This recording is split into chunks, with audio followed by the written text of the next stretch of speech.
Of this series. So last दो videos में हमने स्टार्टअप फाइनेंसिंग वाला चैप्टर किया था, चैप्टर 14।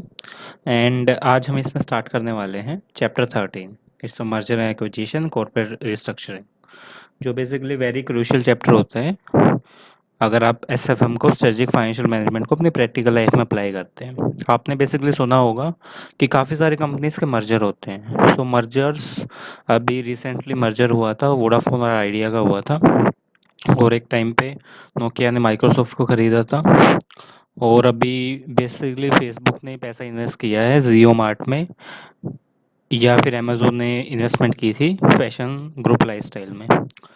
तो बेसिकली काफ़ी सारे मर्जर्स एक्विजिशंस होते हैं, मर्जर एक्विजिशन। सो इसी चीज़ को हम आज थोड़े प्रैक्टिकल एग्जांपल्स के थ्रू करेंगे। प्लस पहले हम थोड़ा थ्योरेटिकल रिवीजन करेंगे, बिकॉज आपको अपने एग्ज़ाम में तो थ्योरी लिखनी है। जब तक आप वहाँ अगर आप लिखोगे तभी आपको मार्क्स मिलेंगे। So this is the fact. So अभी हम स्टार्ट करने वाले हैं स्टडी मटेरियल से। सो फर्स्ट हम स्टार्ट करते हैं। Conceptual framework is the restructuring. Restructuring basically होती क्या है? So restructuring of the business is an integral part of the modern business enterprises। मतलब काफ़ी इंटीग्रल पार्ट है आपके मॉडर्न बिजनेस सिनेरियोज में। और जो ग्लोबलाइजेशन है और लिबरलाइजेशन की जो पॉलिसीज़ आई हैं and restriction has be generated, और जो रिस्ट्रिक्शंस हमारे ऊपर से हट गए हैं, उसने new ways of the competition है, फ्री ट्रेड, उसके कारण हमारे मार्केट में कंपटीशन बढ़ गया है, नए मेथड्स आ गए हैं काम को करने के, प्लस आपका जो ट्रेड है वो भी फ्री हो गया है। सपोज अगर आपको ट्रेड करना है टू कंट्रीज़ के बीच में, तो आज वो रिस्ट्रिक्शंस नहीं है जो पहले होती थी 1991 से पहले। तो जो रिस्ट्रिक्शंस हैं आपके ऊपर, वो चीज़ें नहीं लग रही, आप फ्रीली इंपोर्ट या एक्सपोर्ट कर सकते हो कहीं से भी। सो ये हमें एक बेनिफिशियल है हमारे लिए। This require the restructuring and reorganisation of the business organisation to create the new synergies to face the competitive environment and change the market conditions. So इसी के कारण बेसिकली इसको एक सिंपल से एग्जांपल से लेते हैं हम लोग। सपोज 1991 से पहले इंडिया में दो कंपनीज थी जो पॉलिस्टर या कपड़े में काम करती थी, रिलायंस और विमल। लेकिन 1991 के बाद ग्लोबलाइजेशन आ गया, तो फॉरेन कंपनीज भी आके इंडिया में अपना व्यापार कर सकती हैं। तो उस वजह से क्या किया, अब हमारा कंपटीशन बढ़ गया। अब हमारे पास आ गए नाइक, आ गई एडिडास, आ गई। तो हमारी जो मार्केट है वो पेनिट्रेट हो गई है। लाइक मार्केट उतनी ही है, मार्केट में उतने ही लोग हैं जितने पहले थे, या मार्केट भी बढ़ गई है, लेकिन उसमें क्या हुआ, आपके कॉम्पिटिटर्स भी बढ़ गए। पहले जो चीज़ें दो कंपनीज बेचती थी, अब वो चीज़ें 200 कंपनीज बेच रही हैं। तो इसी चीज़ को बेसिकली फेस करने के लिए, या इसी चीज़ की to get the rid of this problem, तो हमने रिस्ट्रक्चरिंग और reorganisation of the business organisation decide किया कि हम जो मार्केट का कॉम्पिटिटिव एनवायरनमेंट है उसको फेस कर सकें, और जो मार्केट की कंडीशंस चेंज हो रही हैं, लाइक लोगों की प्रेफरेंस। पहले क्या होता था, पहले आपके पास दो ही ऑप्शंस होते थे, लाइक कि आपको कपड़ा खरीदना पड़ेगा, प्लस उससे आपको कपड़े सिलाने पड़ेंगे तभी आप पहन सकते हो। लेकिन एडिडास, नाइक वगैरह आए, इन लोगों ने रेडीमेड देना शुरू किया आपको। रेडीमेड की मार्केट आई कि आपको कपड़ा सिलवाने का झंझट ही खत्म।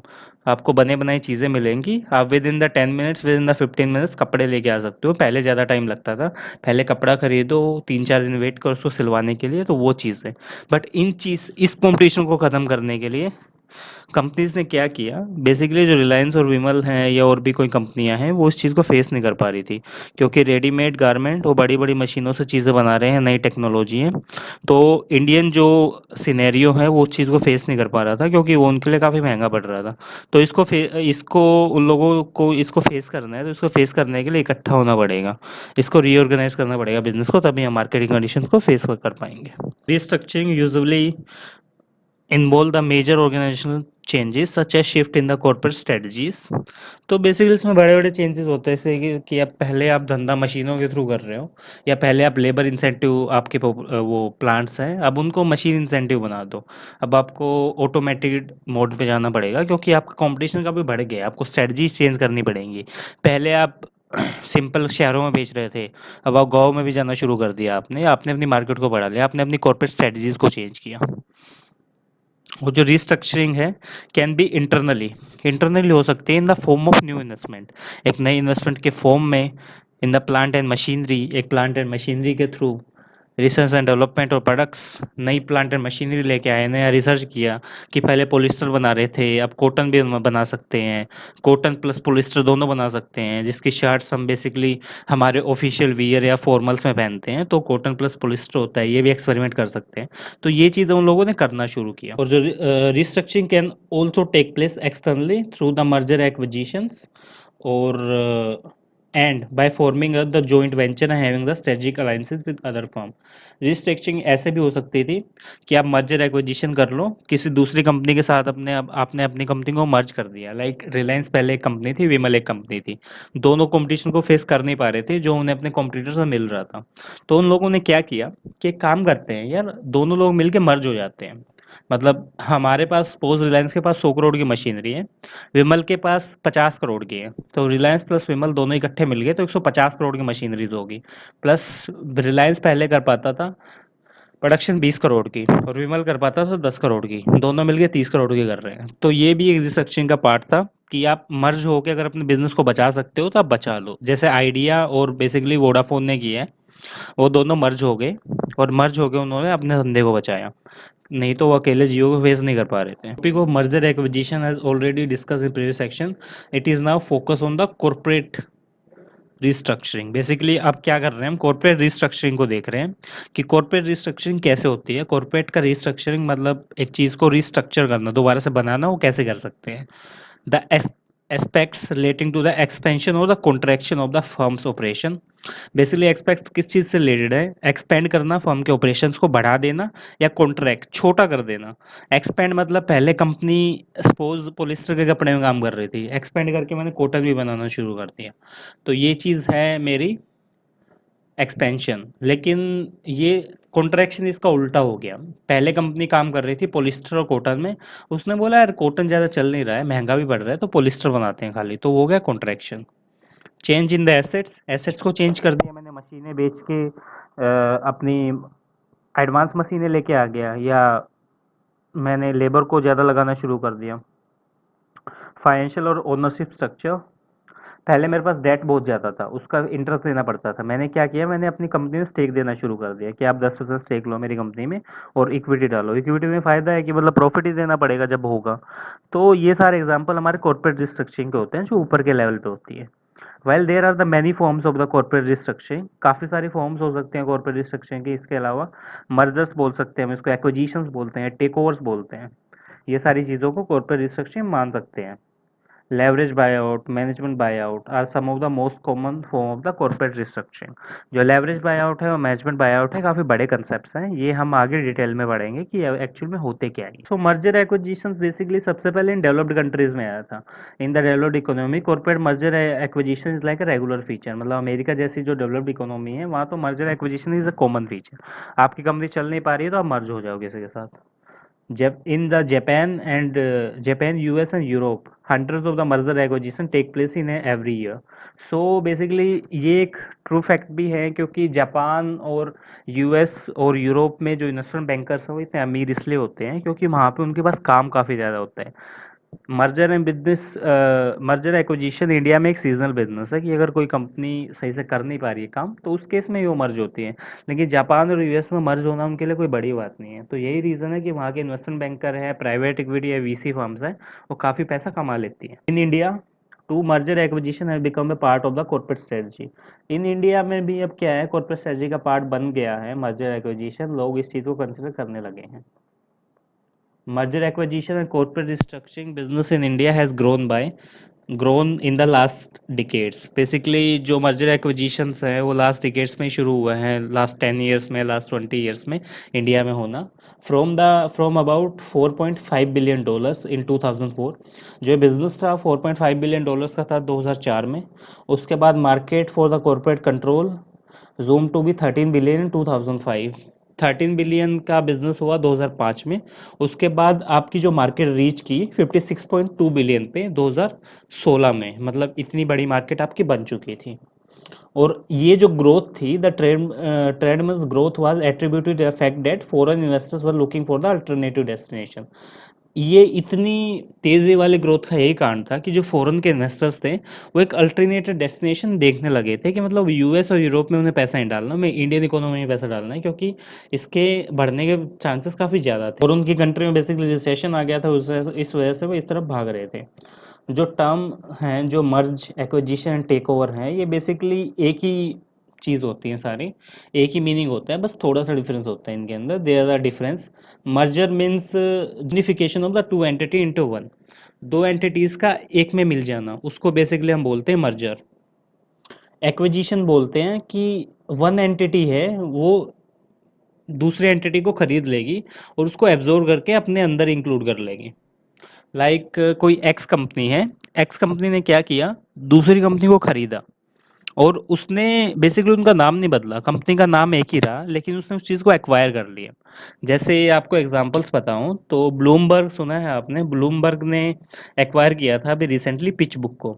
तो पिचबुक क्या है, एक प्राइवेट मार्केटिंग प्लेटफॉर्म है जो डेटा रिसर्च प्लेटफॉर्म आपको देते हैं। और ब्लूमबर्ग क्या है, काफ़ी बड़ा रिसर्च और पब्लिक मार्केट प्लेटफॉर्म है, शेयर्स में ट्रेडिंग करते हैं। तो ब्लूमबर्ग ने एक्वायर किया था अभी पिचबुक को, तो उसने एक्वायर करके पिचबुक को अपना बना लिया, मतलब उन्होंने ट्रेडिंग करना शुरू कर दिया और उसके थ्रू पिचबुक के सारे ऑपरेशन उनके हैंड हाथ में आ गए। और जो अभी क्विंट की बात हो रही है, जो द क्विंट है, जो करण बहल का है इंडिया में, उसको हल्दीराम के वार करने की सोच रहा है कि द क्विंट अब हल्दीराम के अंडर आएगी। इंडिया में लीगल सेंस में इस चीज़ को एमलगमेशन बोलते हैं। Amalgamation by the merger of the company within the provision of companies act and acquisition for the take over. जो एमलगमेशंस है वो कंपनीज एक्ट के थ्रू होता है आपका, और एक्विजिशन या टेक ओवर्स के थ्रू होता है।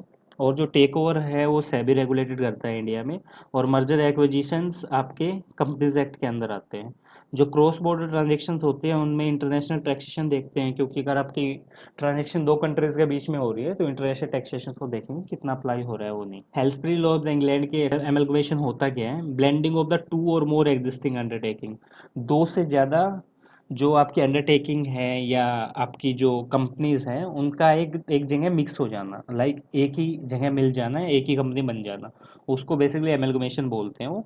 जो shareholder of the each amalgamating company become the shareholder of the amalgamating company. हाँ, जो आपकी जो शेयर होल्डर्स हैं जो अपनी प्रीवियस कंपनी के थे, वो जो नई कंपनी है उसके शेयर होल्डर बन जाएंगे। The term amalgamation is used when the two और मोर कंपनीज आर एमलगमेटेड और whether the one is merge with another और taken over by the another. Amalgamation आप हर जगह यूज़ कर सकते हो as per the England law, कि अगर आपकी दो कंपनीज हैं वो एमलगमेट होगी एक में, या आपकी एक कंपनी है वो मर्ज होगी दूसरी के साथ, या दूसरी ने उसको एक्वायर कर लिया, तब भी आप उसको एमलगमेशन बोल सकते हो। एक्विजिशन क्या है, एक्विजिशन में बेसिकली दो companies both acquiring and acquire companies are still left standing as separate entity. मतलब अगर एक्स कंपनी वाई को एक्वायर कर रही है तो एक्स अलग है, वाई अलग है, उस केस में आपकी मतलब इकट्ठी नहीं हो रही वो चीज़ें।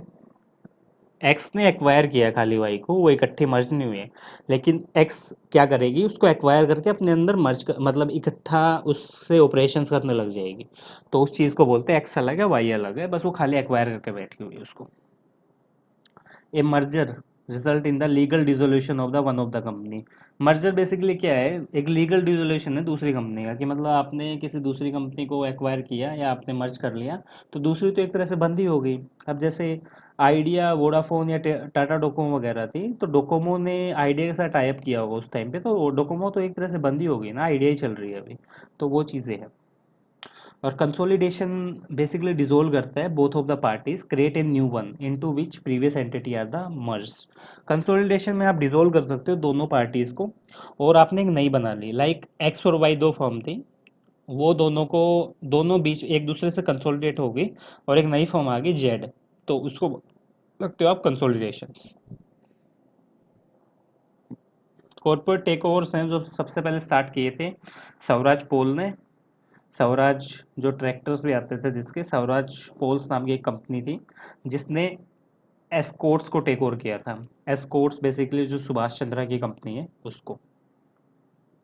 और फिर उसके बाद जो मेजर टेक ओवर होता अशोक लेलैंड ने किया था हिंदुजा शोज वेलेस को। अशोक लेलैंड जो बसें और ट्रक बनाती हैं, उसने हिंदुजा हिंदुजा मोटर्स आती थी पहले जिसके एम्बेसडर गाड़ियाँ आती हैं, या हिंदुजा के ट्रैक्टर्स आते थे, उसको टेक ओवर किया था। काफ़ी इसके एग्जांपल्स आप मान सकते हो। फाल्कन टायर्स थे, फाल्कन टायर्स को छाबरा ग्रुप ने लिया था। सीट टायर्स थे, वो गोइंकास ने उठाए थे, गोइंकास ने उसको मर्ज किया था अपने साथ, उसको टेक ओवर किया था। या आप मतलब रिसेंट एग्जांपल आप ज़्यादा दूर क्यों जा रहे हो, ये मान सकते हैं हम लोग कि अभी जोमेटो ने खरीदा है उबर ईट्स को। तो जोमेटो ने एक तरह से उबर ईट्स को टेक ओवर ही कर लिया है। अब अगर आप उबर ईट्स का ऐप खोलोगे तो अब सबसे बड़ी बात है, पहले आपको ऐप ही नहीं मिलेगा। अगर ऐप मिल गया तो आप उसके थ्रू आप जोमेटो के ऐप पे चले जाओगे, जितनी भी डिलीवरी होंगी जोमेटो के थ्रू होगी। उबर ईट्स का आप कोई उसमें सीन नहीं रहा है, क्योंकि जोमेटो ने पैसे देके उबर ईट्स को खरीद लिया, अपने अंदर टेक ओवर कर लिया। तो वो चीज़ें, ये सारी चीज़ें सेम ही हैं। इसमें से हम इम्पोर्टेंट पढ़ लेते हैं थोड़ा सा। बेसिकली सब सेम है, वही एमलगमेशन में आप ट्रांसफ़र कर सकते हो अपनी सारी एसेट्स या पार्ट ऑफ द एसेट और लाइबिलिटी एग्जिस्टिंग कंपनी को या किसी दूसरी कंपनी को। और एमलगमेशन आपका वॉलेंटरी होता है, कोई आपको ये फोर्स नहीं किया गया। एमलगमेशन एक स्टेट ऑफ थिंग्स होती है अंडर विच दो कंपनीज ज्वाइन हो जाती हैं एक तीसरी बनाने के लिए, या एब्जॉर्ब हो जाते हैं, उसको एमलगमेशन बोल सकते हैं। अब रैशनल्स क्या होते हैं मर्जर एक्विजिशन के, बेसिकली क्यों करते हैं मर्जर एक्विजिशन, क्या रीजंस हैं, किस लिए आप इतना फोर्स कर रहे हो कि मर्जर एक्विजिशंस करने चाहिए। Most common reason for the merger acquisition are synergies, जो सिनर्जिस्टिक ऑपरेटिंग इकोनॉमिक्स होते हैं। बेसिकली आपकी सिनर्जी क्या है, आपका तथ्य क्या है इकोनॉमिक्स को लेके। तो सिनर्जी में भी डिफाइंड एज, ये दो कंपनीज है, सपोज आपको यहाँ एग्जांपल से देखें तो वी का मतलब है वैल्यू, ए और बी की वैल्यू है 200 करोड़। ए और बी की वैल्यू है 200 करोड़, यहाँ ए की वैल्यू है 100 करोड़ और बी की वैल्यू है 50 करोड़। तो इन दोनों के अगर मैं प्लस करूँ, 100 प्लस 50 150 करोड़ हो गया, लेकिन बी की अकेले की वैल्यू 200 करोड़, वो ज़्यादा है। तो उस केस में हम बोल सकते हैं कि ए और बी की कंबाइन वैल्यू काफ़ी ज़्यादा है। अब एग्जाम्पल मैंने सीधी सीधी से बात एक चीज़ का लिया, ये जोमेटो है मेरा, जोमेटो की आज की वैल्यूएशन है 5 बिलियन, मतलब 5,000 करोड़। उबर ईट्स की वैल्यू है आज की 500 करोड़। तो 5,000 और 500 5,500 करोड़ हो गया। लेकिन मैंने इन दोनों को इकट्ठा कर दिया और वैल्यूएशन का मल्टीपल लगाया, तो उसके हिसाब से इनकी वैल्यू आ गई 6500 करोड़। तो मतलब ये इन दोनों की वैल्यू से भी ज़्यादा है इकट्ठा मिलके। तो इसलिए हम मर्जर एक्विजिशन करते हैं, क्योंकि कंपनी की वैल्यू बढ़ जाती है इंडिविजुअल। अब जैसे ये लिखा भी हुआ है, in other words combined value of the two firms and company shall be more than their individual value synergy is increase in the performance of the combined firm over what the two firms are already expected। Basically combine value A और B की सबसे ज़्यादा है, अकेले individual ए की या individual B से ज़्यादा। तो ये लिखा हुआ combine value of the two firm और the company shall be more than their individual value synergy is increase in the performance of the combined firm over what the two firms are already expected. Basically जितना expect कर रही थी उससे ज़्यादा इन दोनों की value है, तो इसलिए हम बेसिकली मर्जर और एक्विजिशन की तरफ जाते हैं। This may be result of the complementary service economy of the scales.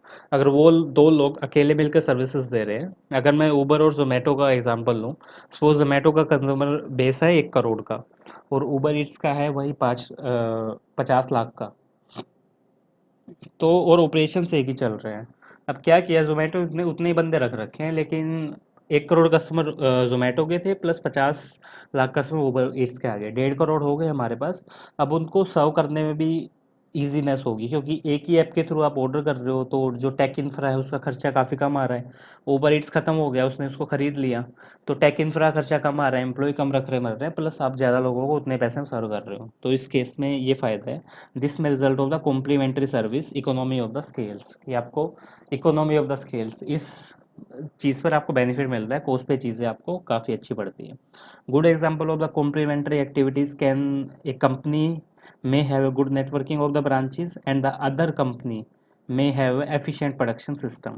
मतलब एक कंपनी के पास आपकी काफ़ी अच्छी नेटवर्किंग है, सपोज कस्टमर बेस काफ़ी अच्छा है, और दूसरी कंपनी के पास प्रोडक्शन सिस्टम, उसका ऐप अच्छा है जो आपको अच्छे सर्विसेज या अच्छे रिजल्ट्स प्रोवाइड कर रहा है। तो ये फ़ायदा है इसमें जोमेटो और उबर ईट्स को मर्ज करने का। On the similar line, economy of the large scale is also one of the reason for the synergy benefits। Basically आपकी बड़े स्केल्स पे इकोनॉमी आ रही है, पहले 1 करोड़ कस्टमर्स को सेव वो कर रहे थे, सर्व कर रहे थे उसी ऐप से, अब 1.5 करोड़ को कर रहे हो, तो आपको ये फ़ायदा होगा। The main reason is that large scale production result in the lower average cost of production. Basically ये है कि पहले आपको एक कस्टमर को सर्व करने की, सपोज आपकी पूरे ऐप की कॉस्ट आ रही थी 3 करोड़ रुपए, और उसके थ्रू मैं एक बंदे को सर्व कर रहा था 1 करोड़ के हिसाब से, तो मेरी पर पर्सन कॉस्ट पड़ी 3 रुपये, मतलब 3 रुपये के हिसाब से मैं उसको सर्व कर रहा हूँ। तो एक कस्टमर की कॉस्ट है मेरी 3 रुपये, 3 को 1 करोड़ से करूँगा तो 3 करोड़ हो गई। अब मेरा खर्चा 3 ही करोड़ आ रहा है, लेकिन मैं 1.5 करोड़ को सर्व कर रहा हूँ, तो 3/1.5 करूँगा मैं, तो मेरी 2 रुपये की कॉस्ट आ गई। तो मेरी क्या होगा, प्रोडक्शन कॉस्ट भी गिर गई, एवरेज जो मेरी कॉस्ट थी वो भी गिर गई। तो ये फ़ायदा होता है reduction in the overhead cost, finance और ऑफिस एग्जीक्यूटिव्स वगैरह। अब नेक्स्ट आ गया हमारा डाइवर्सिफिकेशन। मर्जर हो गया, अब मैंने शुरू किया डाइवर्सिफिकेशंस क्या होते हैं। Diversifications in case of the merger between the two unrelated companies would lead to reduction in the business risk. Mergers के केस में आपने दो अनरिलेटेड कंपनी थी, आपका बिजनेस रिस्क कम हो गया और आपकी मार्केट की वैल्यू बढ़ गई, जैसा जोमेटो और उबर इट्स के केस में हुआ था, और आपका डिस्काउंट रेट घट गया और आपकी रिक्वायर्ड रेट ऑफ रिटर्न वो भी घट गई।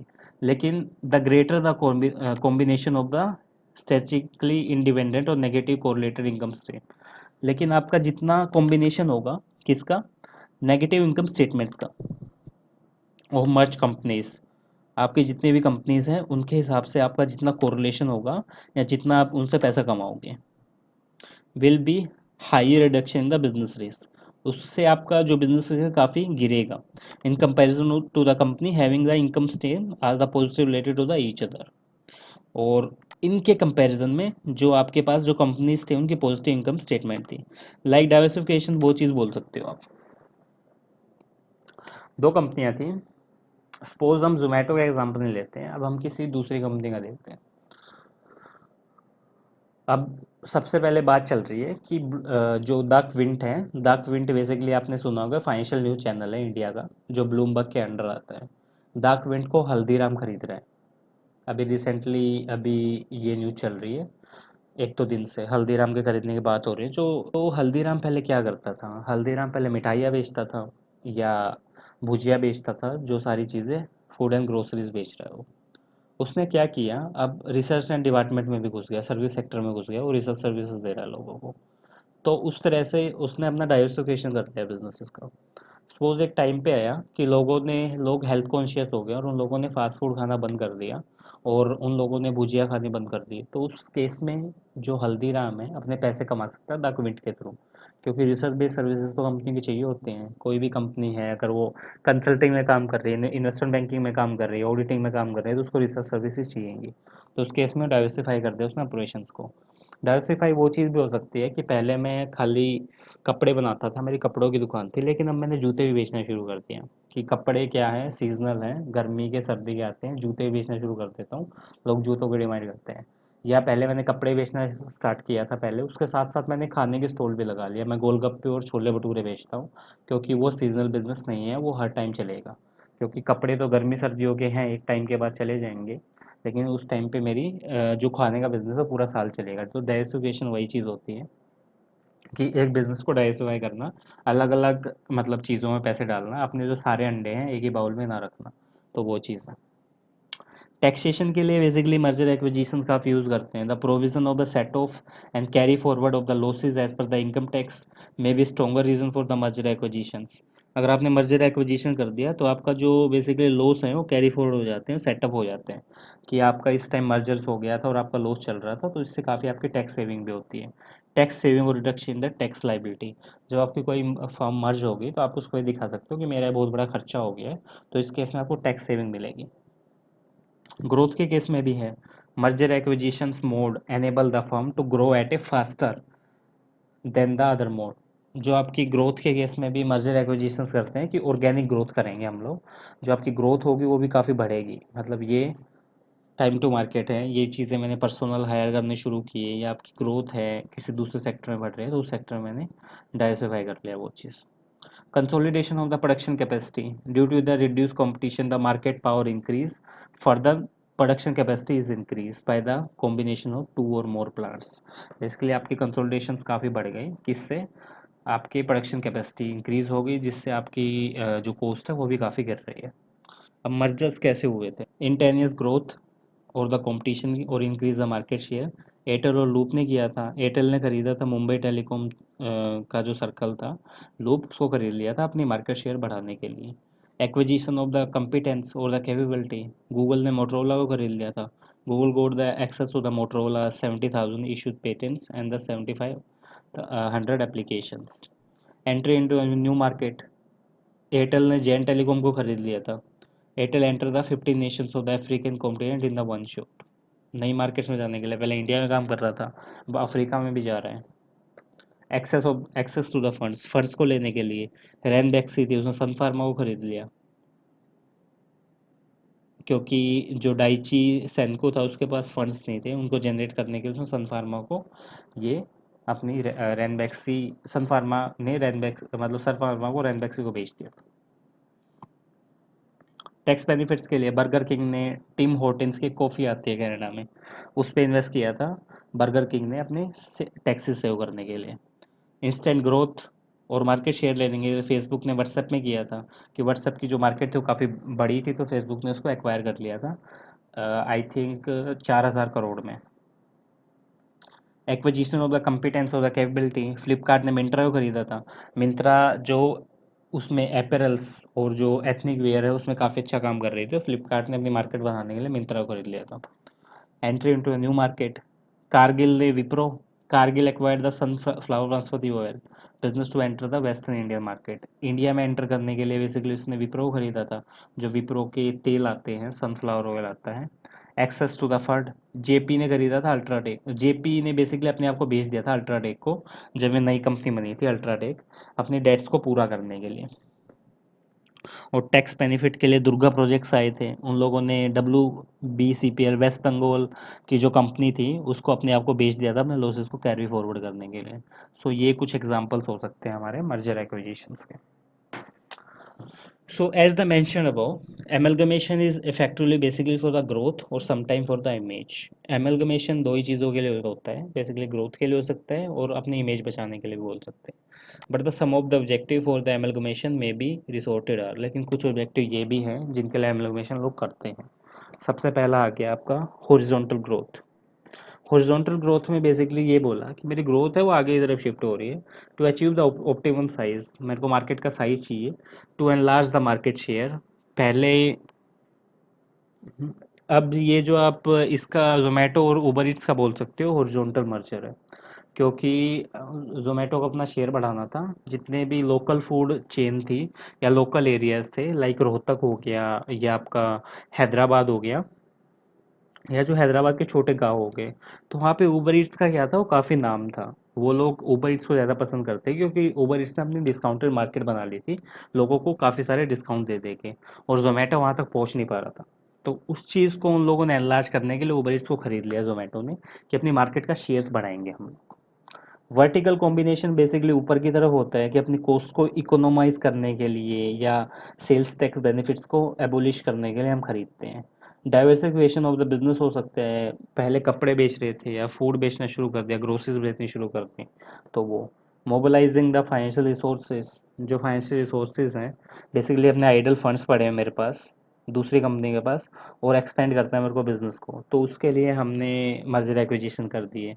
जो nationalise of the bank provided this opportunity to merge with the industrial company, जो बैंक का नेशनलाइजेशन हुआ था उनको अपॉर्चुनिटी दी गई थी, आप मर्ज हो सकते हो कंपनीज के साथ। Merger of the export investment in the trading company with the industrial company, आपने एक्सपोर्ट किसी, सपोज यहाँ पे रॉ मटेरियल का एक्सपोर्ट होता था, चाइनीज रॉ मटेरियल का, तो उसमें किसी कंपनी ने उसके साथ टाई अप कर लिया कि जितना भी रॉ मटेरियल हम तुम्हारा खरीद लेंगे, प्लस उसको हम आगे एक्सपोर्ट और ट्रेड भी करेंगे। बॉम्बे के जो पोर्ट्स होते हैं वहाँ पे ये सारा काम होता है। एक प्रकाश एक्सपोर्ट्स हैं या AN एक्सपोर्ट्स है, वो कंपनी ये सारे काम करती है कि सपोज आपका कहीं से मछली आ रही है, तो मछली का उसने पूरा रॉ मटेरियल खरीदा, उसको किसी कंपनी के साथ टाई अप कर लिया, फिश ऑयल बनाने वाली कंपनी है, तो ये चीज़ वो लोग करते हैं। Merger the subsidiary company with the holding company, कोई छोटी कंपनी चल रही है जैसे अल्फ़ाबेट है, अल्फ़ाबेट INC गूगल की पेरेंट कंपनी है, और जो गूगल है उसकी सब्सिडरी कंपनी है, और जो बाकी पिक्सल्स वगैरह हैं काफ़ी छोटी, जो उसकी गूगल की सब्सिडरीज है, तो उन सबको उसने खरीदना शुरू कर दिया, तो वो बेसिकली मर्ज कर दिया। और taking over the shell company with which may have the industrial licence, कोई कंपनी है जिसके पास स्पेक्ट्रम का लाइसेंस है या शेल का लाइसेंस है, तो उसके साथ मैंने मर्ज कर लिया उस लाइसेंस के एडवांटेज लेने के लिए। तो इसको बेसिकली हम बोल सकते हैं मर्जर एक्विजिशन। आज हम इस वीडियो में इतना ही करेंगे, आपके कंसेप्ट इसमें सारे कवर हो गए हैं। नेक्स्ट वीडियो हम करने वाले हैं कि टाइप्स ऑफ द मर्जर कितने होते हैं, कितने टाइप्स के बेसिकली मर्जर होते हैं और कैसे कैसे हम चीज़ों को मर्ज करते हैं। आज की वीडियो के लिए इतना ही है। Bye guys, and please like share and subscribe my channel. And अगर आपको कोई भी डाउट है तो आप कमेंट सेक्शन में या मेरे ईमेल पे ईमेल करके आप मेरे से कोई भी डाउट आप पूछ सकते हैं। अगर आपको वेदर किसी वैल्यूएशन से रिलेटेड डाउट पूछना है या रियल लाइफ प्रोजेक्ट्स देखने हैं मर्जर एक्विजिशंस के, डेक्स एंड इंफॉर्मेशन मेमोरेंडम जिसमें आप सिंपल इन चीज़ों को समझ सकते हो कि मर्जर एक्विजिशन एक्चुअल में कैसे काम करते हैं रियल लाइफ में। क्योंकि मैं अभी तक 10 से 12 मर्जर एक्विजिशंस पे काम कर चुका हूँ, तो basically I know about it. तो इसलिए आप मेरे को मेरे ईमेल पे पिंग कर सकते हैं अगर आपको इस चीज़ से रिलेटेड डॉक्यूमेंट्स चाहिए तो। So thank you guys.